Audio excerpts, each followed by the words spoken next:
annonçons partout le dernier message du Seigneur Jésus revenant des cieux. Dans le monde entier, rendons témoignage ô à saint et glorieux. Annonçons partout la bonne nouvelle. Jésus réunit tous ses rachetés. Il vient leur donner la vie éternelle. Oh, publions ses bontés.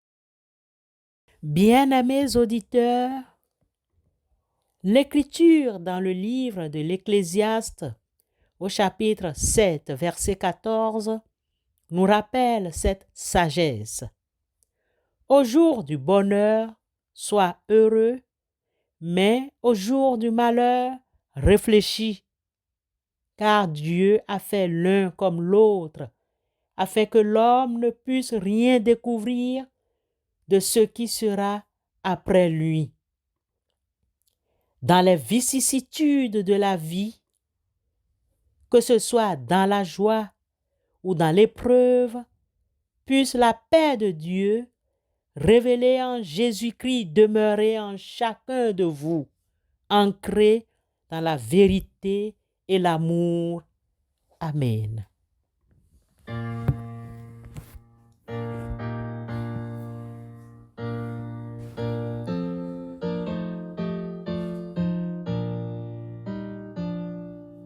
À toi la gloire, ô mon céleste Père, qui dans l'abîme où j'étais loin de toi, vint par Jésus m'inonder de lumière, et de l'esclave un beau jour faire un roi.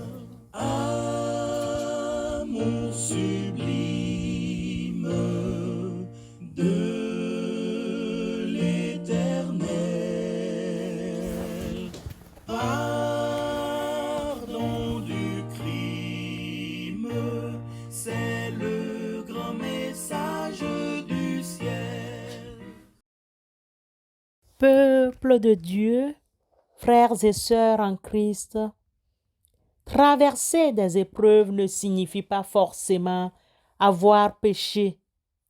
Souvent, nous sommes tentés de lier souffrance et péché, mais la Bible nous invite à une autre perspective.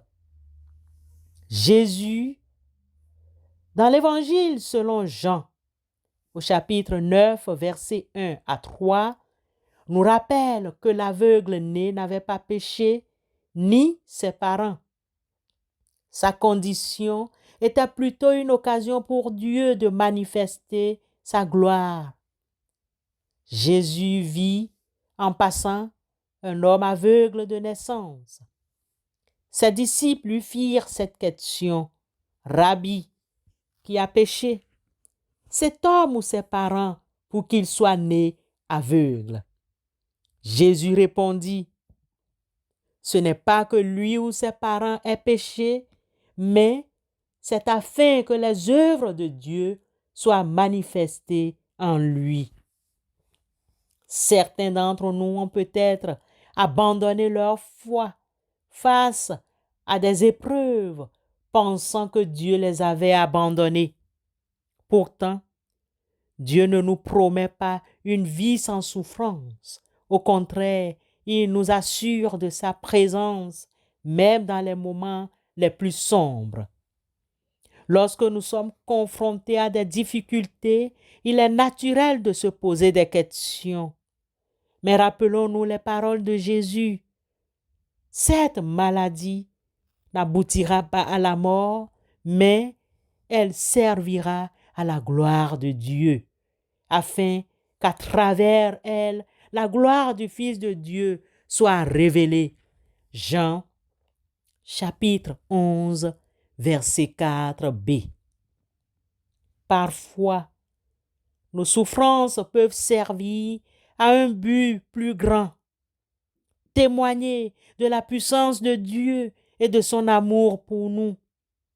L'auteur de l'Épître aux Hébreux nous rappelle également que le Seigneur châtie celui qu'il aime et il frappe de ses verges tous ceux qu'il reconnaît pour ses enfants. Hébreux 12, verset 6. Ce châtiment n'est pas une punition, mais une marque d'amour paternel. Dieu veut nous sanctifier et nous rapprocher de lui. En cette période où nous avançons vers l'avant, alors que nous nous préparons à célébrer la naissance de Christ et tourner une année civile, souvenons-nous de ces vérités. Même dans les ténèbres, l'espérance demeure. Christ est avec nous et sa lumière peut illuminer les chemins les plus sombres. Alors, à tous ceux qui traversent des épreuves, je voudrais vous dire, ne désespérez pas. Dieu est avec vous. Accrochez-vous à sa promesse. Rassurez-vous, c'est moi. N'ayez pas peur. Matthieu chapitre 14, verset 27. Si Christ est dans votre barque, elle ne chavirera jamais. Amen.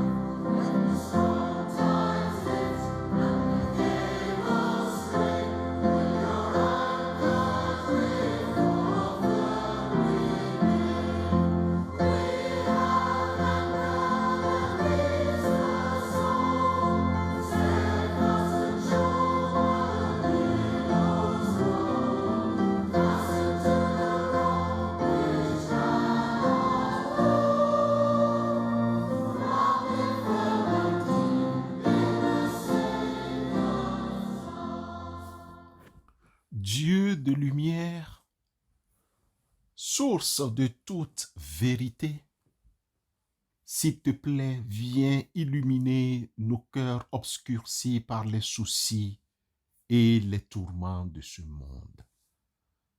Comme des enfants égarés, nous avons besoin de ta guidance. Aie pitié de nous. Seigneur, et conduis-nous sur le droit chemin. Éternel notre Dieu, nous te confions ces jeunes qui s'apprêtent à fonder une famille.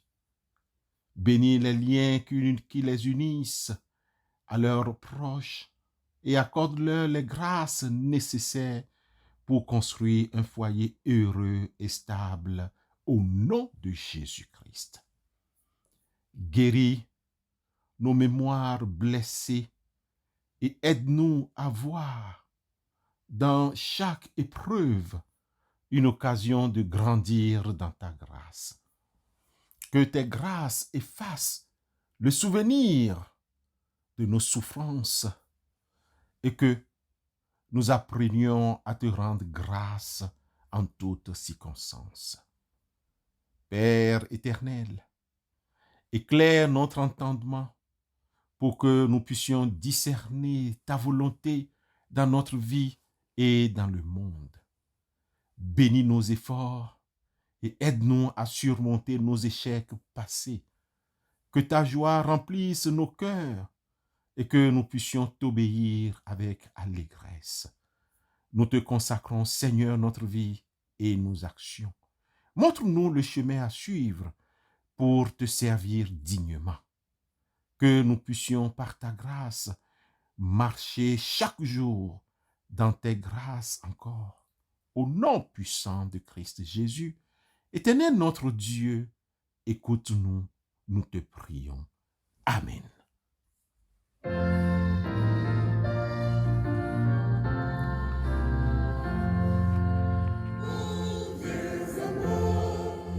Sauver nos frères, je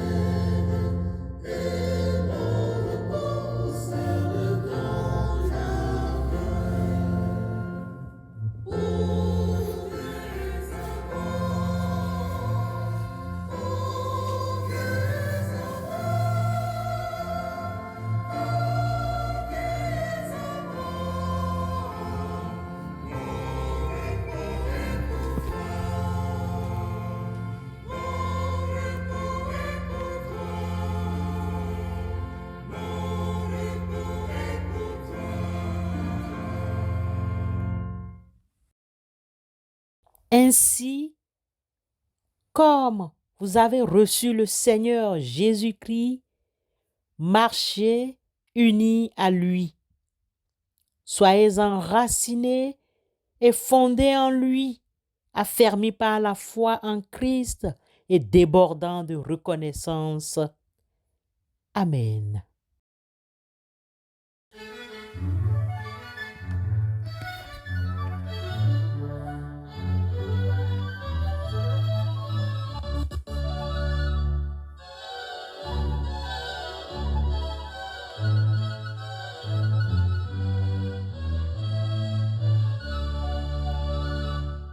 Amen, amen, amen, amen, amen, amen.